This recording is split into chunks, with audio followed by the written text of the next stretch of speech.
या सरकारने इतक्या योजना दिल्या आहेत की आता घरामध्ये जेवण तेवढं आम्हाला करायला सांगा, ते पण आम्ही करू, पण मतदान आम्हालाच करा, असं विधान हसन मुश्रीफ यांनी कोल्हापूरमध्ये आयोजित मेळाव्यामध्ये केले। तर हे उद्या हे आंघोळ घालायला सुद्धा येतील असा टोला जयंत पाटलांनी लगावलाय। केशरी आणि पिवळ्या कार्डावर आपल्याला मोफत धान्य देण्याचं सुरू ठेवलेलं आहे, ते आपल्याला मिळते। त्यानंतर दर सणाला 6 जिन्नस 100 रुपयाला उद्या गणपती उत्सवाला सुद्धा मिळणार आहे। चना डाळ, साखर, रवा, तेल हे सुद्धा देतोय आपण।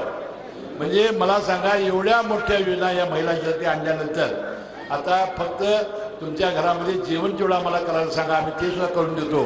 पण बटणं तेवढी आमच्या महायुतीच्या चिन्हासमोर कचाकच दाबा, एवढी विनंती या निमित्ताने करतो। हे घोषणा काही करतील, आता जेवण करायला यांना आमच्या घरी यायची तयारी आहे, म्हणजे जनतेच्या घरी यायची तयारी आहे। म्हणजे किती घाबरलेले आहेत आणि किती शरण जायला लागलेले आहेत। सरकार जाणार ही काळ्या दगडावरची रेघ आहे, म्हणून आता जेवण करायला घरी येतो म्हणायला लागलेत, उद्या आंघोळ घालायलाही घरी येतो म्हणतील।